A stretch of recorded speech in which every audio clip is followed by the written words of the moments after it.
Hello everyone, TurtleAxe here, bringing you another AFK Journey video. It has been a long while and it feels really good to be back. I hope life has been treating you well and that the game has been treating you well also. Basically, the structure of this video will be as follows. Basically, I did hit VIP 21.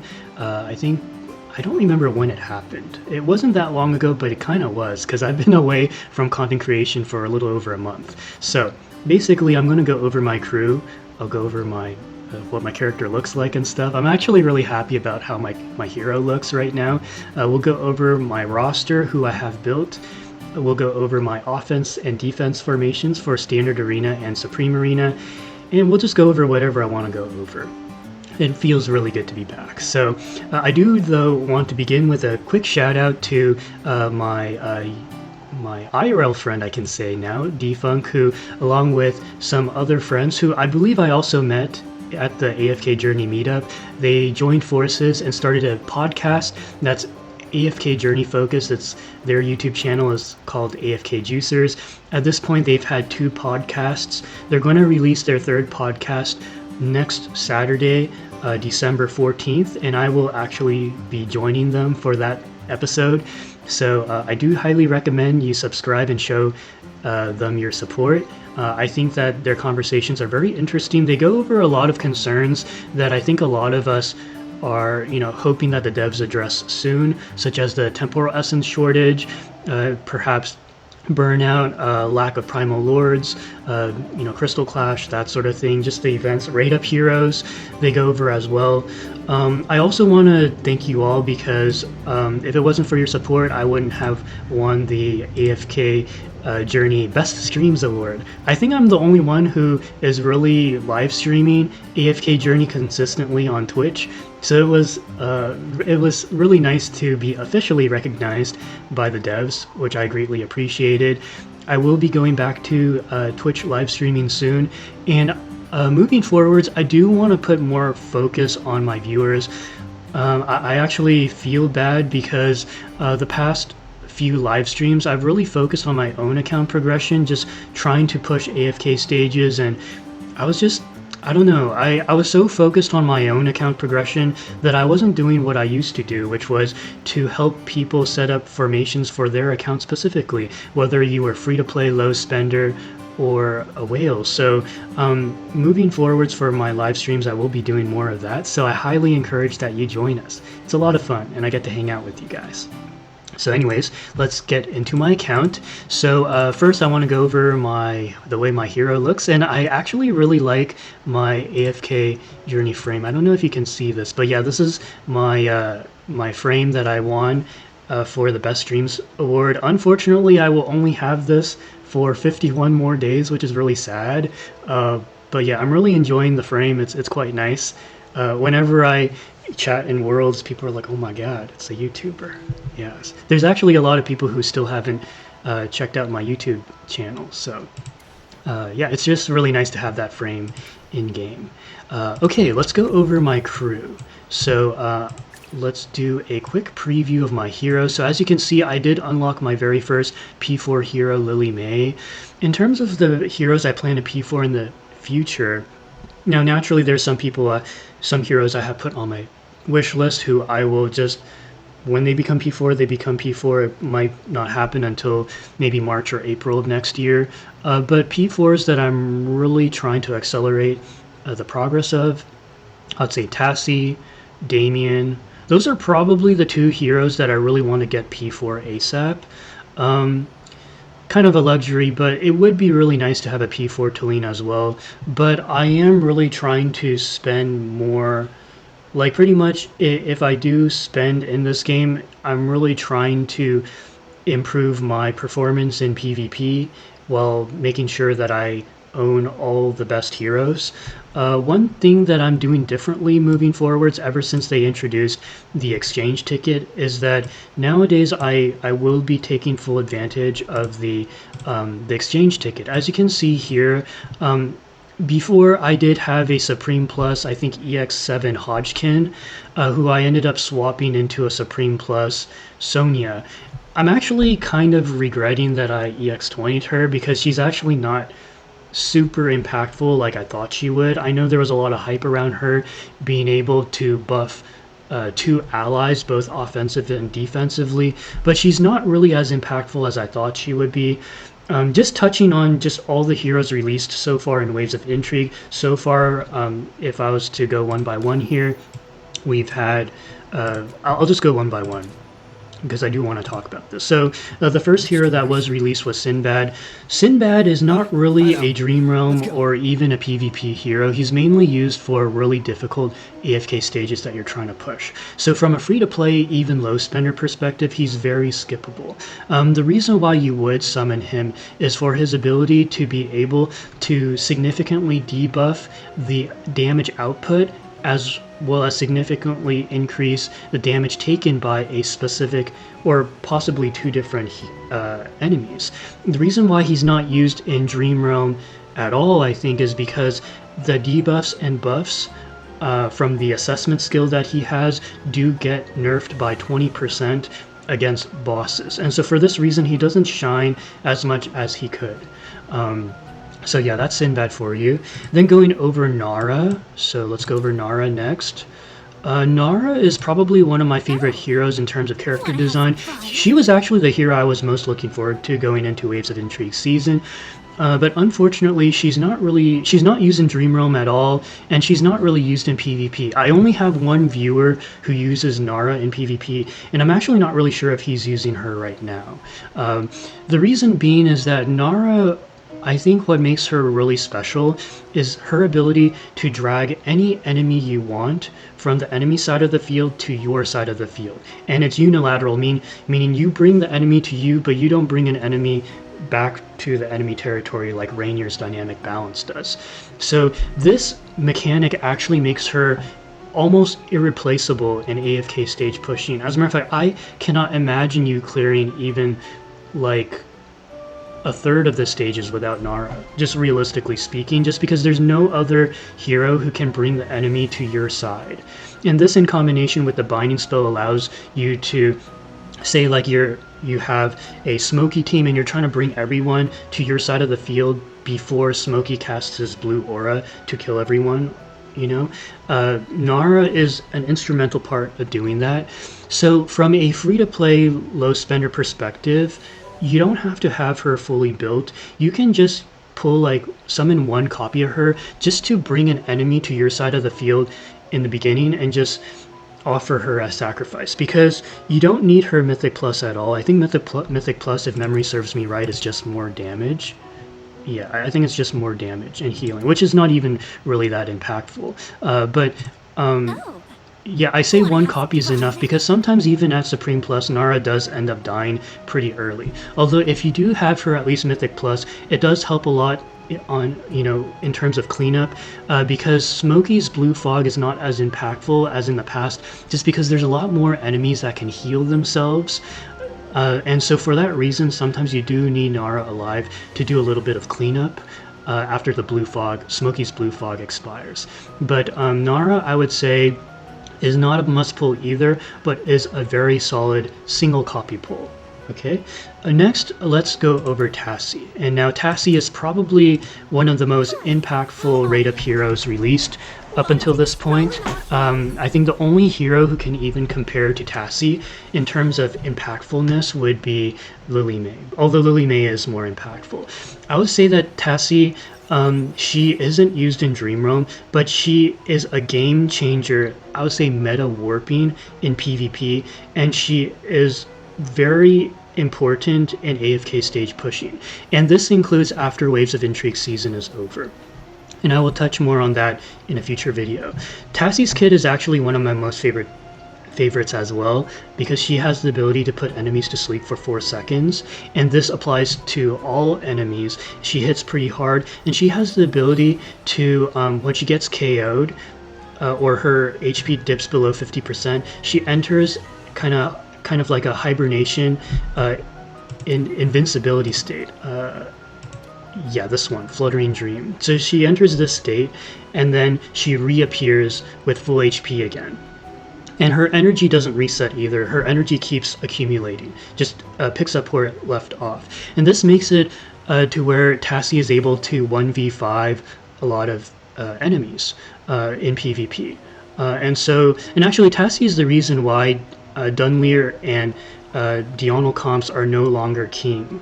One well-built Tasi can tear apart an entire D&D comp by herself. And I will touch on that in a future video as well. Yeah, and Tasi is a hero who I really want to bring P4. She's probably the only other hero who I really want P4, so you know, when she comes out into the season store, whenever that happens, I'll be buying as many copies as I can of her. She's a very solid hero. Alright, so, and then let's go over Dunlingr next. So Dunlingr was the first Celestial Hypogene that was released in the Waves of Intrigue season. Dunlingr, what makes him really special is that he's able to shut down two different mechanics. One is your ability to heal with the Spellbind state, so let me see if I can activate this. Yeah, so if it's yellow or purple, that dictates the different Bell of Order he activates. So when you activate his yellow Bell of Order, you can say he shuts down all ultimates besides the ally that he applies the Clemency Charm to. And he also applies a temporary buff right from the start of battle thanks to his Supreme Plus ability. And so for this reason, he makes a very good pair with Diurnal. But the reason why he has fallen off lately... Oh, and the purple Bell of Order is when he shuts down healing, besides the person he applies the Clemency Charm with. The Clemency Chime with, I'm sorry. The reason why D&D comps don't do so well against Tasi comps is because you can KO Tasi once, but then once Diurnal goes back into the ground, then Tasi will revive, put the D&D comp to sleep, and then because she hits so hard and her sleep lasts for 4 seconds, she can pick up 1, 2, maybe even 3 KOs, you know, just by her lonesome. And if she has help, you know, she can pick up even more KOs. So yeah, D&D comps aren't as strong, but still quite good. Okay, and then so Dunlingr is a very skippable Celestial Hypogene, in my opinion. Going over Hodgkin next. So Hodgkin is a hero who unfortunately is terrible. I actually used my swap ticket to convert from a Supreme Plus Hodgkin to a Supreme Plus Sonja, who was released later, because Hodgkin, I realized the only game mode he was good at for me was Duress Trials, and I've already cleared all the stages of Duress Trials, so there's basically no point in having a fully built Hodgkin anymore. The problem with Hodgkin is that he just dies really quick. He is a one range warrior who's very squishy, and even with his illusions, he doesn't hit very hard, and he also dies very easily. So yeah, not a very good hero, very skippable, which I think is very good news for free to plays and low spenders, and even whales like myself who do need a little bit of breathing room financially from time to time. Moving on to Harak. Harak was the second Celestial Hypogene who was released, and Harak, I would actually say he's skippable as well, and here's why. The thing is, yes, Harak, he's used in Dream Realm bosses right now, but even if you do have Harak fully built, you might still not make the leaderboards because of the impact that Mythic Charm Vs have. Thanks to Mythic Charm Vs, even if you whale, if you have really bad RNG and don't get the full set that you want, Harak might still not be best in slot, even if you have him Supreme Plus for some Dream Realm bosses. And not to mention that Harak, what makes him unique is that he has the ability to grow more and more as the battle goes on, and he picks up more KOs. The only other hero who can do this is Lily May, because as Lily May, the longer the battle goes, the stronger Lily May becomes, and Harak is the same way. However, the major drawback to Harak, which Lily May does not have, is that Harak can randomly kill anyone on the map, whether friend or foe, and when he picks up KOs on your allies, it can be really difficult to manage. Now you can kind of get by this in a Dream Realm setting with formations, but you know, eventually there will be a hero released who has the same damage output capabilities as Harak, but without the downside of your allies potentially being gobbled up. And so for this reason, I think Harak is not a future-proof hero, although he is a stat stick that is impactful right now. And Harak is also very impactful right now because thanks to the Mauler faction tiles, you can actually have him on one of the glowy McDouble tiles, and he has the ability to survive a fatality once. And this is very good for Harak, because Harak, you kind of have to baby him a little bit and keep him from dying. But when he is able to cheat death once, then it gives him enough time to hopefully pick up a KO or 2 or 3 to gain enough stats in the battle so that he's very difficult to take down and he's killing your allies, your enemies very quickly. So yeah, Harak, in my opinion, respectfully, also skippable, because he is not future-proof. Like, Puzzle released a video not too long ago in which he touched on how for a free-to-play, assuming you are in an active guild and you are in the leaderboards for guild supremacy, for clash fronts, for battle drills, you know, getting the maximum number of guild medals to purchase a Celestial Hypogenes, you can get 8 guaranteed copies of a Celestial Hypogene per season. That doesn't include stellar crystals that you might get from the arena store, as well as from the events from time to time. Actually, if you include the stellar crystals and assuming average luck, like not hitting hard pity, then maybe you can get a supreme Celestial Hypogene per season. And so you have to basically reserve that for, say, you know, Foresto first, followed by Talene. So most free-to-plays, they should be going for a fully built Foresto, a fully built Talene, and they're probably working on their third hero, which in my opinion should either be, well, it should have been Rainier to begin with. So those should be the 3 heroes you build, and if there's a 4th hero to build, then it would be Scarlita. So I do want to touch on that. And then finally, my thoughts on Sonja. I do think that Sonja is also a skippable hero. She's not as impactful as a lot of content creators made her out to be, at least in the beginning of her release. Her kit, what makes her unique is that she has the ability to provide automatic offensive and defensive buffs for 2 heroes that you select based on your formations. She does prioritize the 2 heroes on her flanks in front of her, if memory serves me right. And so for this reason, it creates some team building. I would say it impacts the way you team build, and it's not, oh no, I think it was 2 heroes behind her, I'm sorry, not in front. Placed left and right. Oh, I'm sorry, no, I was right. Prioritize those in front over those in the back. Yeah, so yeah, she provides offensive and defensive buffs.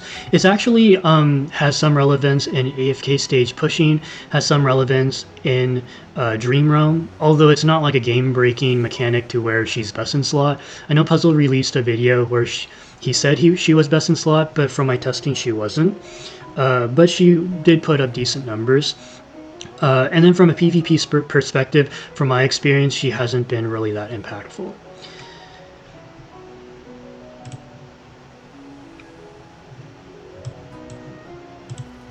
Alright, so let's go over my standard arena offensive and defensive formations. Let's go over my defenses first. My current defense is actually this one right here. Puzzle, he released a very, very useful Arena V special video, which I highly recommend that you watch, because he goes over the quick attack tile priorities. That way you can pretty much predict and assemble your defensive and offensive formations in such a way that you guarantee that your Tasi ults first. So this is my refined Tasi comp. Basically, the reason why I swapped to this comp is because before I was running the Pioneer comp, which I will go over in a future video, but I quickly found out that with the release of Tasi, as well as with the release of Harak, my defense was not holding up like it used to, and so for this reason, I needed to take advantage of something even more powerful, and that would be the quick attack tiles. So basically the idea here is that if you watch Puzzle's video, the way it works on defense is that the opponent has quick attack priority, but when Lily May interrupts the ultimate, she actually steals priority. And when Lily May steals priority, then to maintain priority, you want to have Lily May in the frontmost position. That way your next 2 quick attacks chain. yeah, I'll go over that more in a later video. So the defensive formation, this is what I run. It works pretty well. No one's been able to beat me. And then let's go over my offensive formations, and I do rotate between 3 different team comps depending on who I'm fighting against. One thing I should mention is that my guild, we decided to implement a new rule where you can attack your guildmates, the same guildmate, up to 3 times a day. For me personally, I try not to attack the same person more than 2 times. So I'll go ahead and show you what my offensive formation looks like. So Khaleii, it looks like he did change his offensive formations. He's one of my co-leaders. So basically the way my offensive formation works is, remember what I said earlier about stealing priority. Whenever you attack someone, you have the priority with your quick attack tiles. However, I think how it'll go is like, my ultimates will go off first, then his ultimates will go off, but my Lily May will counter his ultimate, which will steal priority back to me. But in order for that to happen on offense, you do have to have Lily May on the rearmost tile. So let's go ahead and run this. Try to slow it down. Yeah, see, so as an attacker, I have priority. Okay, my Lily May counters, and so I still actually maintain priority. So you'll notice that he actually hasn't ulted at all, because his Talene, or whoever was up here, was going to ult, but I still back the priority. So this should be a pretty easy win. Imagine if I lose. I don't know, if his Scarlita goes off on the wrong enemy. Now, sometimes his Scarlita will yeet my Tasi, and then I'm in really big trouble. But hopefully I secure this. I think this should be GG's. Yeah. Prage. I never know. Sometimes I lose against Khaleii, because his heroes are pretty well built. But yeah, that should be the game. I feel like Damien's so much more important now that Tasi's released. I mean, yeah, Talene, Tasi, and Damien, if you really want to survive D&D comps well, you really need to run that. Some combination of those heroes. Okay, so let's do another example. Okay, so let's go against Overzealous next. So, previously I ran a D&D comp, which I could run right now actually if you want to see. So here's my D&D comp. So basically, it's going to be this combination here. D&D comps are still quite effective because basically the best defensive teams, they run Damien and Haywin, double healers. So you basically swap to Spellbind, and that turns off healing. And then you can go Smokey for 1 intoxication stack. You go Leica for another intoxication stack. And Dunlingr's actually a 3rd intoxication stack. But I still run the enlightening spell. I think that's important. And then you run Lily May. And you have Lily May position here. That way Smokey does provide offensive buffs. So yeah, this is another offensive team that I run. Sometimes I actually swap Smokey with Scarlita, which I might actually do here. The reason being is that I think my Diana still gets 3 intoxication stacks. 1 from Enlightening Spell, 1 from Dunlingr, 1 from Leica. And so running another win condition can be quite good. Yeah, you could do that. But I do like Smokey as well, so let's just do Smokey. Yeah. So he can't heal right now. So very powerful, I would say.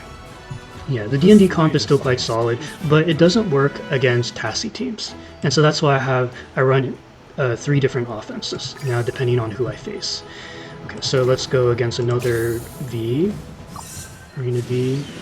Okay, so I don't know if Aesthas watches my video, but he has a very good team formation. My guildmate, what he does is he pretty much, if he ever sees a team that's better, he will run that team. But I think one thing he doesn't understand is that depending on whether you're on offense or defense, your Lily May should be positioned differently. Because when Lily May steals the priority, you want your heroes to go back, to go next, not the priority go back to your opponent when it comes to ults on quick attack tiles. So like if I was his defensive team, I would actually move my Lily May here. But anyways, so I think I should have the priority for my sleep. Let's see. So he steals priority. I think we both stole each other's priority, but then I went first. And that's what I expected. But we'll see. I mean, he's pretty strong. I could very well lose this, because sometimes ulting second is better.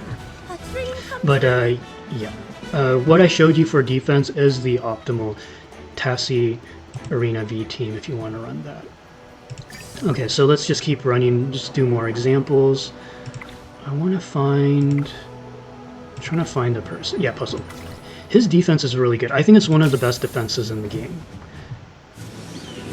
Yeah, so, but he's not running Tasi. But he runs Rainier, which is actually quite powerful. So against his team, D&D comp will lose. So that's where I need to swap back to my my other team, which is this one right here. I actually named an offensive formation based on my alliance mate. But yeah, so this is my offensive team, my offensive Tasi team. So basically the idea here is that, main Fresto in front of Tasi, you're running double healer Haywin and Damien, and you kind of tuck the Haywin and the fake Fresto here to apply some offensive pressure on the backside, but more importantly, keep your Haywin out of harm's way. And then Damien providing some healing support, and then an offensive support for Lily May and Tasi, and running the binding spell. So this is probably my most reliable offensive formation right now. So let's go ahead and run it. Well, what happened is, Puzzle is pretty strong, but my Haywin usually will get her ult off in time, pretty much. We'll see. Puzzle is pretty strong. I still lose against him from time to time. Yeah, so he starts burning me down, but my Haywin comes in clutch every single time, thank the Lord. So that mitigates Talene long enough for my Tasi to ult, and this is where I stabilize. Now, sometimes I lose because his Scarlita will yeet all my DPSs. So when I lose both Lily May and Tasi from his Scarlita, I end up losing. But I think here I was actually able to... The combination of the binding spell as well as Fresto's stun did lock his Scarlita down. That doesn't always happen. Sometimes, unfortunately, his Scarlita moves extra fast and then I lose. But yeah, we did get a win there, which was nice. Alright, on to Supreme Arena. So Supreme Arena, for a very long time before Mythic V charms were released, I was able to maintain rank 1, but since Magic Charms got released, battles have just been a lot tougher, especially because I was putting priority so much on AFK stage pushing that the combination of AFK stage pushing and Dream Realm, I kind of neglected Supreme Arena a little bit, but I can take rank 1 whenever I want to. Although it's a little harder to defend nowadays. I think matchups matter a whole lot more, and I will talk more about that in a future video. Let's go over my defensive formations first. Nowadays, I don't really have a cookie cutter defense and offense. As a matter of fact, I change my offense and defense teams almost every day, which I know sounds crazy, but I do actually do that. Sorry, just because the opponents are so creative and so strong and can hit so far above their weight class that you almost have to be constantly changing your defense so that the opponent cannot just spam attacks until something hits, right? You always want to be evolving. So this is my evolved D&D comp. Here is my super refined Tasi Talene comp, and then here is my very, very refined that I'm still... Actually, all these teams I'm constantly changing. I would call this an OD Harak comp. And one thing that I've learned from just the past few weeks is that Mauler faction talents are just so broken. As a matter of fact, it might even be better than Celestial Hypogene tiles. So for this reason, I am very careful when I'm matching up against the opposing Mauler comps. I always make sure that I'm either running Mauler myself or I'm running Tasi, and I will illustrate that in a moment. But basically the way this team works is that you do have 3 sources of intoxication stacks. One is Dunlingr, one is Leica, one is this really nice Valor Shield spell. Thanks to the Valor Shield, I don't need to run Thorn as much to protect Diurnal, I'm sorry. The reason why I chose this map in particular is because a lot of people nowadays, to shred D&D comps, they will soften the opposing opposing Diurnal by running a Rainier. But because of the way this fence partition, it basically turns off this tile so that they cannot dynamic balance my Diurnal very easily. And then I run Scarlita Lily May. The reason why I'm jamming so many offensive and defensive threats on this team is because I realize now that with the release of, actually, because the D&D composition, their kryptonite, in my opinion, is Tasi. So for this reason, you need as many ways to interrupt Tasi as possible. And one of the best Tasi counters, in my opinion, is Lily May, because if Tasi tries to do what she wants to do, Lily May sometimes, she can hit hard enough that as soon as Tasi comes from her invincibility state, she goes back into her invincibility state. So it's really nice. Now for this comp, the way this works is that basically I made this team a headache and a half to fight against, because you're using Rainier first of all to make it so that if they want to take advantage of these faction talent tiles, they either need to run a Rainier of their own to breaks to basically maintain parity, or they just have to start off the battle at a disadvantage. And even if they run a Mauler team against this comp, I'm pretty much running every single hero that is anti-Mauler comp, which is going to be Talene, Tasi, and Damien, because even if they cheat death, I can cheat death too, and I can hit really freaking hard. And so this is really nice. Plus, you know, Frusto is perfect for protecting both Talene and Tasi, who are heroes that you want to protect a little bit more. And the Verdant spell is very good to ensure that your Frestos don't go down and are holding down the fort. That way Tasi and Talene get to do what they want to do. Now for this team, this one, basically the idea here is that, you know, you're taking full advantage of the Mauler tiles. I'm still trying to figure out whether I go like this or like this. I did lose a defense recently, which is why I kind of changed things up a little bit. I used to have Odie on the glowy tile, but now I have Odie on the side and Mikola being the one who can cheat death.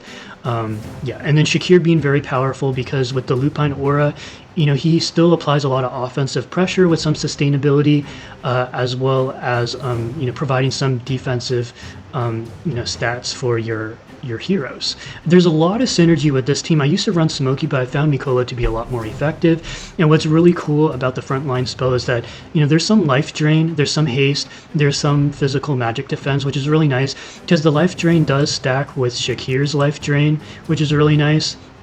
And when you cross the midline, it does apply a shield onto your heroes, which provides additional survivability for whoever crosses the midline first, which in this case will be Brutus. So long as Brutus maintains the front line, then Harak is free to roam around and pick up KOs and stuff. And Odie and Harak combined is very, very scary because Harak and Shakir will soften up the enemies down to a point where the poison picks off the enemy. So this is on defense, right? So now for offense, it really depends on the matchup, right? So let's go against the number 1 person. We're pretty much on the same power level. He does have, I think, 2 more P4s than I do. So this is most likely going to be a Harak team that's taking advantage of the Mauler tile. This is going to be a Talene team. I'm trying to figure out where the Tasi is going to be. I think this is most likely a D&D comp. I think the D&D comp probably will fall prey to either a Mauler comp or a Talene Tasi comp. This is, you know, the opposing guild, they've been attacking me a lot. This guy, he actually attacked me 13 times in one day. He spent 800 diamonds trying to beat my defense and he couldn't. But I think from all those attacks, he probably copied some of my formations. So this might be a little tricky. Yeah, I'm almost certain the D&D comp is here. Yeah, this could be... So how do I want to play this? Assuming there's a Rainier here, because this person really likes to do Rainier with the D&D comp, so I think this is going to be good. I have to run a Mauler team here. And my team... Ooh. Yeah, I should not be running Burial. See, what do I normally run? Sorry, I made an adjustment. Yeah, this should be a lot better. I just had to make sure... Oh, I have to maintain the Celestial Hypogene. Okay, so here's what we'll do. So we're just gonna modify some things here. So this was what I was talking about. Nowadays I don't fall in love with one team because it's very important to make sure that you're running the best team against your opponent. Okay, so let's do it like that. I think I'm pretty confident with that. And then who do I want to run here? Yeah, Lily May here. I'll keep them quiet. And just make sure that your Dionnal has the Clemency Chime. I always get very nervous running D&D against a Mauler comp, so I might actually swap the teams entirely.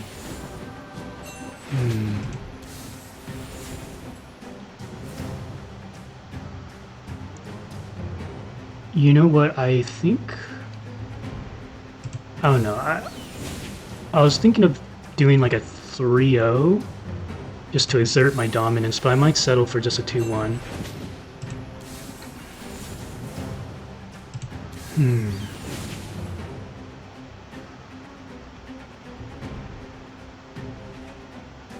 Oh, frontline, yeah. This is a Harak team. Can D&D beat Harak? I don't think so. Not on Supreme Arena.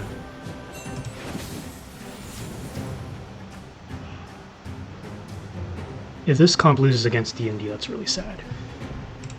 Okay, so here's what I'll do.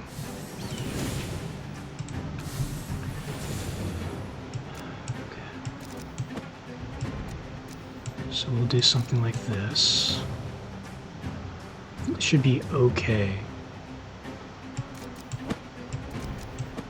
Should be okay.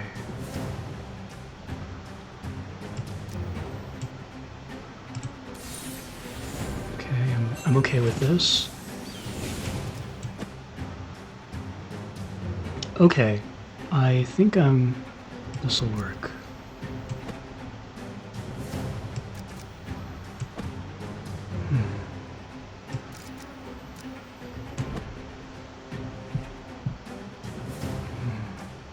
Sorry guys. Alright, let's run it.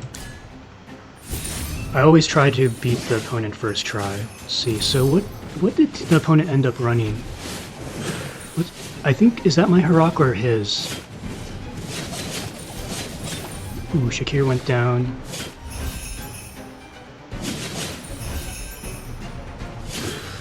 Ooh, I might lose. Yeah, Coco is actually quite good here. But we'll see. We'll see. It's not over till it's over. Ulsa is pretty good. Yeah. Pretty good defensive team. I'll need to study this afterwards.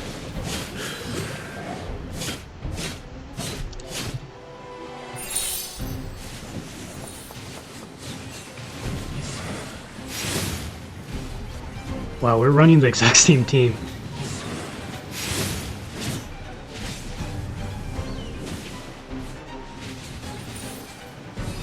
Ooh, he copied me. He copied me. I'm going against myself right now for Team 2.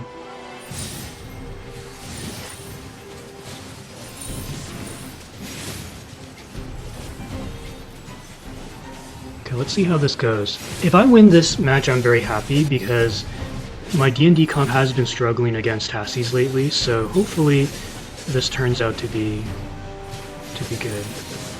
Okay, perfect. Perfect, okay. Excellent, excellent. That's what I wanted. Okay, so then I know what to do. I know what to do. So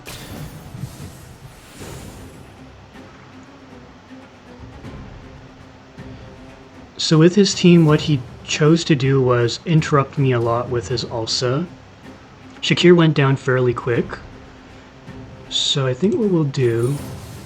Okay. Let's go like that.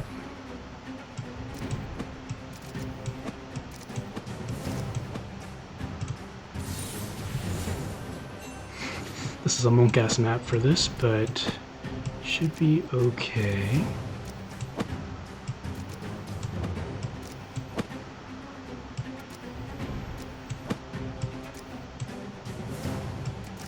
Yikes.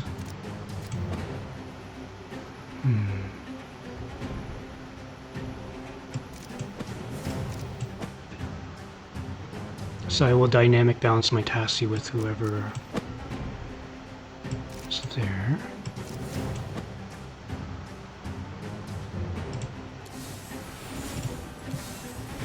Okay, let's try it.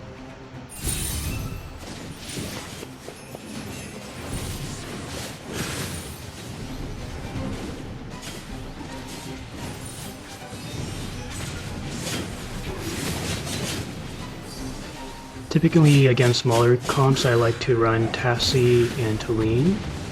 It's not looking very good, but we'll see, we'll see. The opponent will cheat death. Okay, Damien bought us a little bit of time, but I think it's looking like we might lose again. We did pick up a lot more KOs this time though, which is good.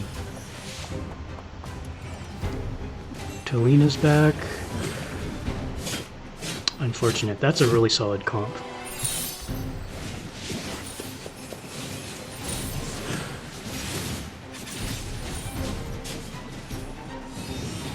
Ooh, okay. Yikes. The opponents are pretty good.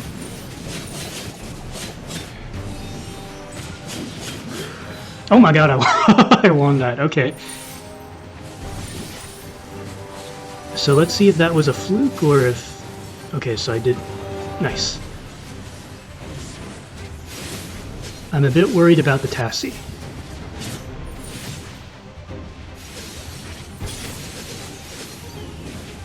I think the Lily May really helps Dionnel out, because sometimes Dionnel needs a little bit more damage to pick up the KOs. Very nice. Okay, so we did secure the rank 1 in just 2 tries, which is great.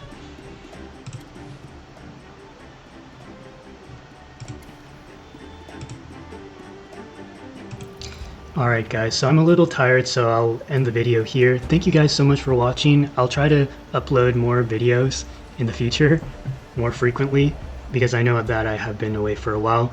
Thank you guys so much for watching, and I will catch you in the next video. Take care, guys.